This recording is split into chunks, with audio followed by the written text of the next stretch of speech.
All right, people, we're back. We're about to be in Thanksgiving weekend. It is officially the beginning of the end time. Season 3 episode, I want to say this is 17. Catch-22, an infamous phrase that's usually coined, based off the famous novel by, I don't remember the author's name. And it's basically, it's supposed to coin a term for an impossible choice that one makes, as this is yet another Desmond episode that concerns his premonitions about Charlie's death. And this time, he's not just trying to save Charlie. He's trying to save the life of somebody who may or may not be his long-lost love, Penny, who may also be trying to reach them on the island in order to potentially rescue them. So this is the payoff for a lot of different storylines. Like I said, it's officially the beginning of the wrap-up phase. It's the first indication that we've had since the season 2 finale that somebody did receive the signal when the hatch imploded and that somebody is on their way to rescue them. Or are they, as we'll come to find out. It's unfortunately cobbled together with probably one of the most pointless, not pointless, but one of the most, let's call it more traditionalist season 1 backstories, which by this point we're all sick of. So like I said, this is a flashback that if this had happened, like if Desmond had been introduced in season 1, we would have loved it. And then, but by this point in the show, we're ready to get into the wrap up phase of this arc of the show. Yeah, it's kind of like, oh, what can we pull from these characters? Why does Jack have these tattoos? Like, or why does Desmond call everyone brother? That kind of thing. So again, it was like, yeah, okay, the flashbacks, they're winding down. But I enjoyed the episode. Like you said, it's a bit of a ramp up episode. It's like into the final arc of the season. So, but they really, I think they utilized Desmond's visions well to really make this a character episode for him, even if the flashbacks weren't that impactful. Absolutely. Not only were the flashbacks really not that impactful, but man, that island B plot is just like, oh wow, we're really just hammering down on this soap opera love square between Jack, Kate, Sawyer, and Juliet. I'm like, Jesus Christ. No wonder this era of the show is one that I so blatantly choose to forget, because good God, I am just not a fan of that stuff at all. Yeah, because when we're doing the whole island sci-fi stuff, I think it's like peak television, but this is like, okay, this is for a certain audience, I guess. They need to fill. They need to tick those boxes. Yeah, exactly. And I'm just like, oh, what are we doing? I mean, we do get a very fun ping pong game between Jack and Sawyer, which is a lot of fun. But everything else, I'm just like, oh, so Kate. It's a good moment for Sawyer. He's not an idiot. He can see what's going on. So he's like, hey, I'm just gonna take advantage of this situation. He's like, hey, you just need to ask. Yeah, that's all you need to do. And it's like, also, it's like, dude, Kate just had sex with you again. Why are you questioning it? And of course, he has to go and question it. And he's like, oh, yeah, I get it, because you're mad at Jack. So it was revenge. I'm like, really? We're doing this? But enough about that. Let's get to the actual fun stuff of the episode. So like I said, the episode opens Desmond. Well, first it opens with the group consisting this time of Desmond, Charlie, Hurley, and Jin trekking through the jungle. And we've been conditioned enough to know at this point that as soon as we see a sequence of events that leads up to a Charlie death, we know, okay, this is a Desmond vision. And so the episode sets you up to think that, oh, this is going to be yet another Desmond trying to stop Charlie from dying episode. But instead, it turns into something else completely once you see the rest of the series of events that lead up to this vision, which is that, oh, this is not just another instance of Desmond stopping Charlie from certain death. This is Desmond sees that somebody potentially landing on the island, And it's like, we have to be at this certain beach at this certain point in order to see, in order to see them, because they'll be landing at night. And then we're going to go into the jungle and we're going to save them. And the biggest reasoning for this is because he thinks that it's Penny, ultimately. Yeah, I really thought that was good, because he's kind of being selfish with trying to, because he so believes that it's Penny. That's why he's so adamant about doing this. Like, he doesn't tell Hurley that, like, oh yeah, it's another Charlie death vision, or he doesn't even tell Charlie that this is going to happen. And so he barely saves him in the end. So there's this lingering tension throughout the whole episode. Like, it's coming, because this is the first time we've actually seen like a vision of his from his POV. We only like been insinuated with them previously. So yeah, like, again, it's not, like you said, it's not just another, oh, I need to save Charlie. It's I'm gonna try and do this and see where that goes. So my whole thing, and again, it's I do like this episode, but my whole thing is, if they know at this point that anytime Desmond is going to ask them to do something, it's going to potentially involve Charlie's death. Why does Charlie believe anything that Desmond says? And that, of course, ties into kind of this arc of Desmond's character. Where up until this point, Desmond is portrayed as a very tragic character in the sense of his own fatal flaw that he's on the island to kind of cure is his own sense of indecisiveness and kind of how that influences a lot of bad decisions in his life that have led him to where he is now. Because as we see, his flashback in this episode is kind of his origin story, if you will, because up until this point, as far as what we've known about him, we know that he entered into this massive race in order to try and impress Penny, despite the fact that her father, Charles Widmore, hated him, and that's what eventually led him to crash landing on the island and being recruited by Dharma to push the button, leading him to be trapped in the hatch for those 3 years. And we also know, we learned briefly about his time with Penny that led him to leave her, but now this is the flashbacks here are what led him to meet Penny, which is where he was a monk in a monastery who was then basically asked to leave after it was discovered that his reason for joining the monastery was that he got cold feet before he was about to marry this other random girl who we meet in this episode. He's in the monastery. He's just fulfilled his vows. He's about to, he's helping them put seals on wine, which I think is a little funny. And then a random dude comes in and punches him in the face, which leads him to confession. And then after he's kicked out of the monastery, who does he helping load up the wine for? But none other than Penny. And it's like the spark is instantly formed there. So Desmond is kind of quest, as everybody's is on the island, in order to try and cure themselves of their previous trauma. Desmond is basically on a quest to essentially not just redeem himself from past slights, but kind of get over his indecisiveness by continuing to lie to and kind of gaslight people so that he can kind of fulfill his own personal selfish needs, even though, as Charlie calls him out on once he eventually discovers, sees through his duplicity, mate, I would have helped you with anything in terms of getting back to your girl if that's what this is all about. Like, why did you just tell us? And that, of course, goes back to this whole argument from Flashes Before Your Eyes, which is the whole idea of, trying to manipulate a little predestination sort of thing. Because I guess that's the biggest difference between this and all of Desmond's previous visions, is the fact that this is the first time that he's tried to manipulate events in order to happen so that they happen in the way that he's seen them in his vision, which up until this point has not happened yet. Yeah, again, it's that sort of free will question of like, oh, if you manipulate it, was it always going to happen, or if it's only happening because you're manipulating? Yeah, it's again a bit of a classic time travel-y question that is posed. So yeah, again, it's a kind of a ramp up episode, but it still leaves some questions, answers some questions. But again, as with Lost, there's more than you bargained for. But the way I see it, this, when we get to whoever landed was sent by Penny to check out the magnetic anomaly, right? And that's the thing that they alluded to in the end of season 2. Yes, that's the thing that I forgot about as well, is the fact that they make you wait until the end of the episode, like the end of the episode, in order to see, oh, that's not Penny that landed off of the helicopter, And also, I like how we got into a little bit too of island lore, in the sense of where they're camping there at night. They heard the helicopter, but you heard that shrieking noise, right, or something like that, like whatever that noise was. But I don't recall it.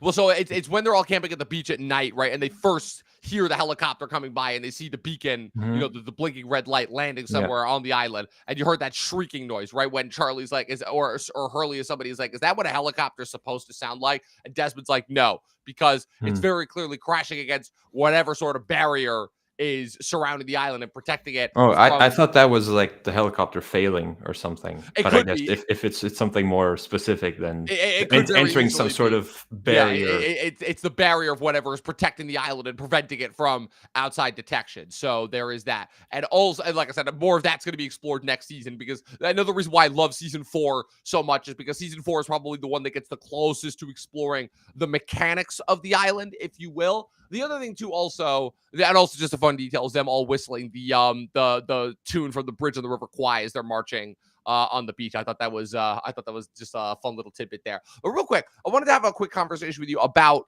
kind of predestination versus trying to manipulate things in your favor. Because like I said, I think that's the most kind of underrated section of this episode, is the fact of, again, we've seen so many different time travel things before. It's always either people are stuck in a time loop that they're trying to escape, or it's they travel back to the past, and they travel back to the past, and they end up stepping on a butterfly or doing something, and it ends up manipulating things to create a dystopian future that they then have to go back to the past in order to undo.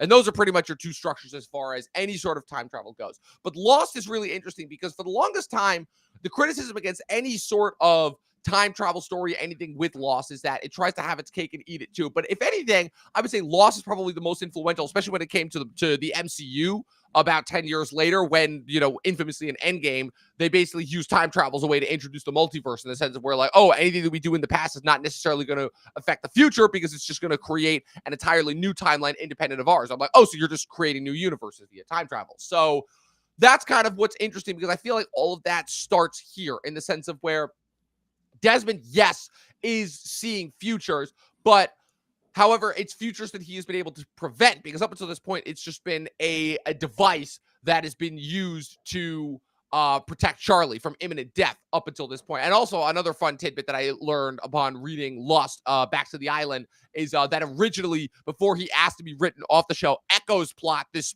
storyline, was going to be Desmond's, that he was going to be the one having the premonitions about Charlie's death and constantly trying to save Charlie. What that would have left Desmond with to do, I have no idea. But regardless, that's just like another interesting little what if that also kind of dovetails with this conversation, which is that the idea of Desmond trying to manipulate events in his favor in order to fulfill the events that he has been seeing in his head is kind of a little bit of a cheat.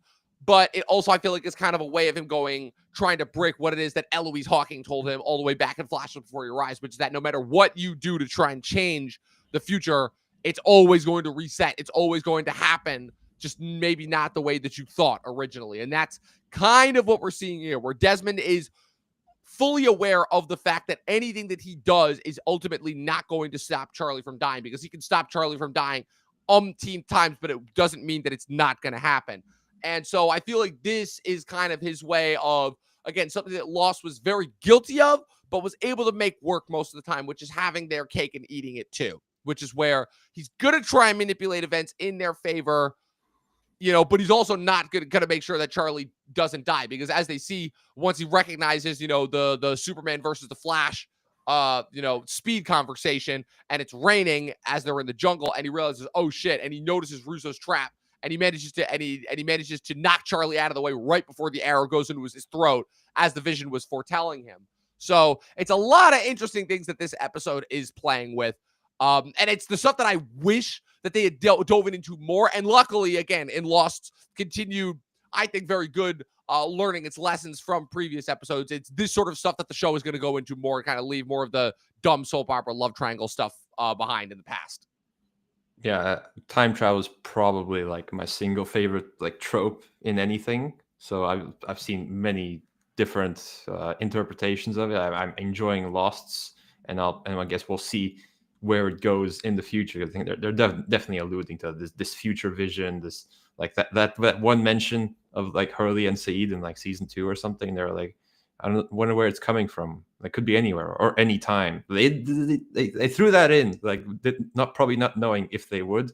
But they probably had a feeling. So as with Desmond of like manipulating the future, I think that's always interesting. And how it keeps realigned. It's like, no, Charlie will die. I think they're very much preparing us for Charlie's gonna bite the dust. Probably in the season finale as season finale worthy thing. So I think again, going back to King 11/22/63, this does it like perfectly. He's trying to stop the JFK assassination, but time keeps getting in the way. It keeps trying to stop him from doing it. Or not to spoil it, but Attack on Titan does it like perfectly with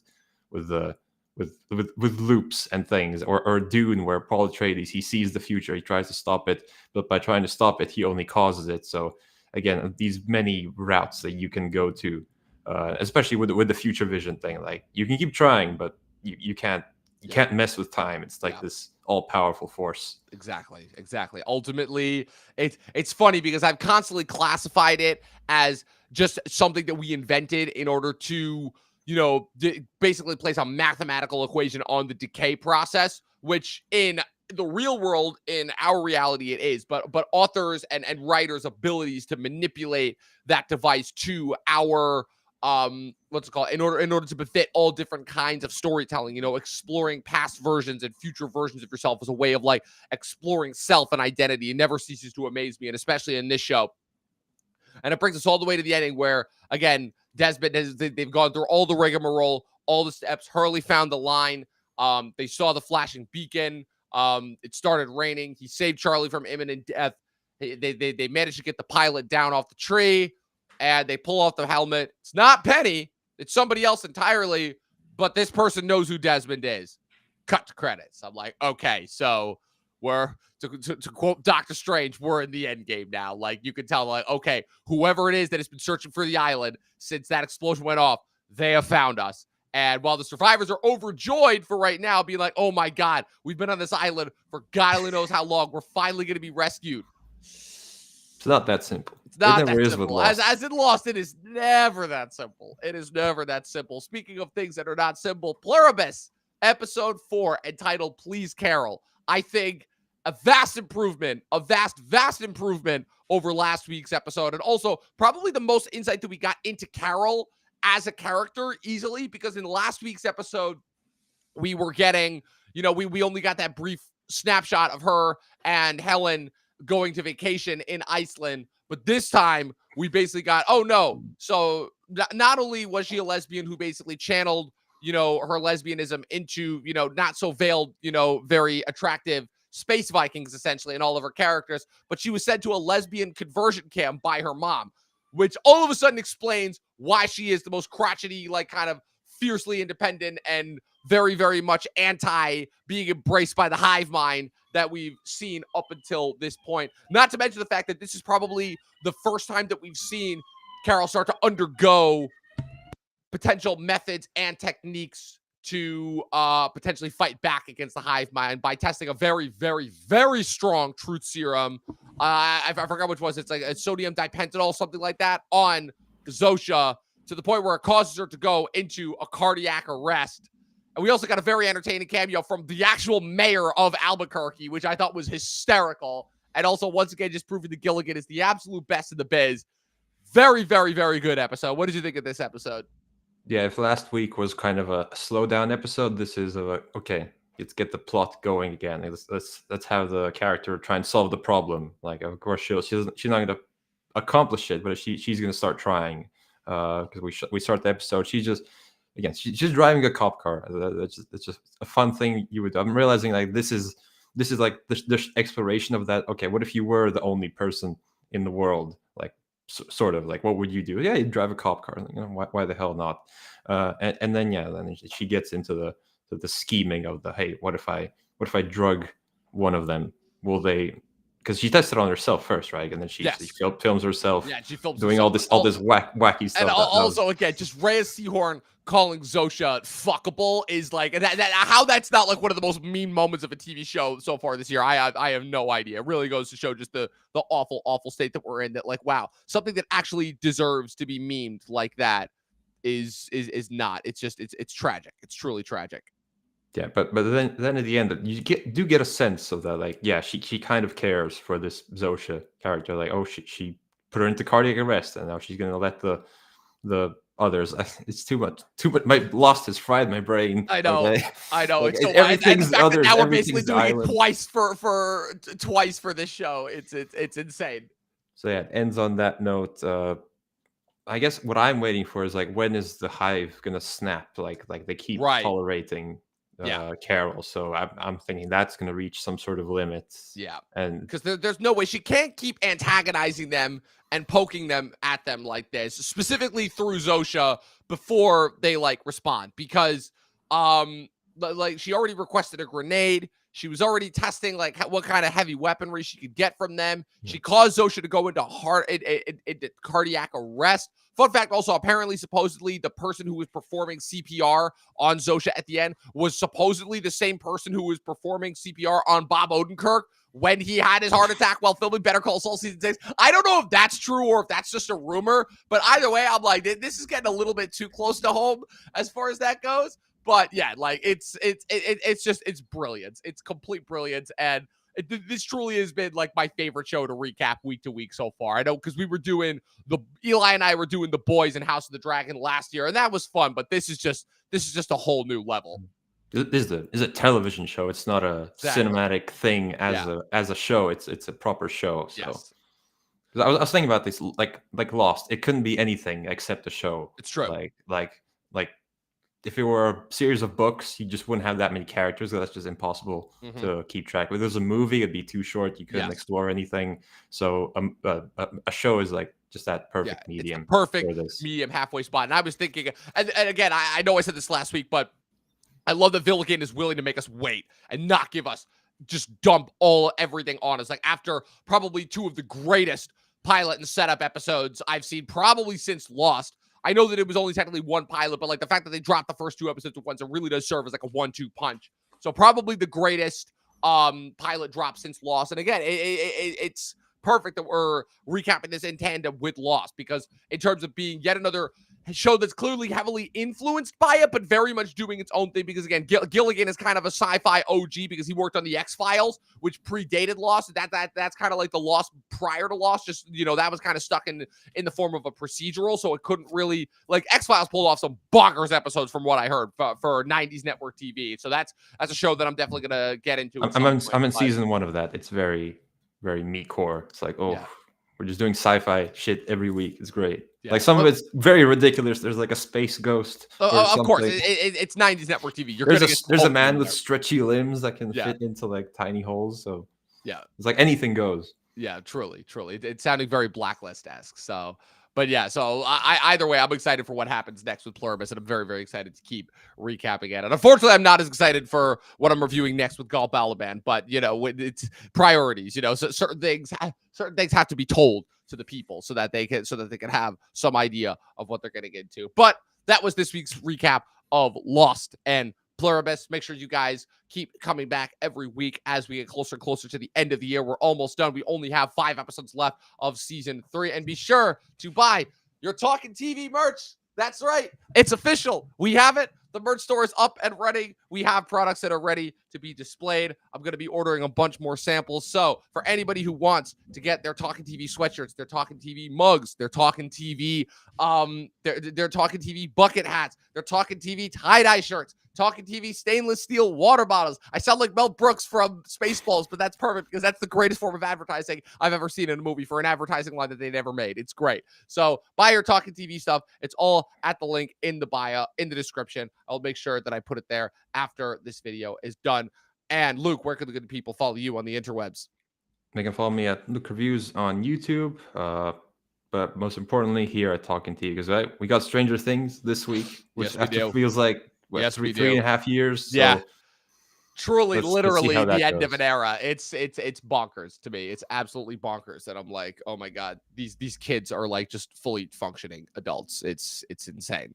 And hopefully my Netflix will still be working by the time by the time that I am that they drop on Wednesday, because it's Wednesday that they're dropping, right? The 26th. 26th, yes. That's like in the middle of the night for me, so I'll have to watch it on 27th. Yeah, it's crazy. I'm going to try and binge all 4 episodes during that day. Also, real quick before we get out of here, I just recently wrapped The Americans this past week, and that might be one of the greatest shows I've ever seen. It is just, you want to talk about something that just sucks all of the fun and joy out of a spy drama. It's basically, what I like to describe it is, it's the Sopranos of spy dramas, where it's a suburban family in Ronald Reagan 80s America, where the mom and dad are simultaneously undercover Soviet spies who have to carry out missions. And if you want to throw in the Breaking Bad twist as well, their next door neighbor is an FBI agent.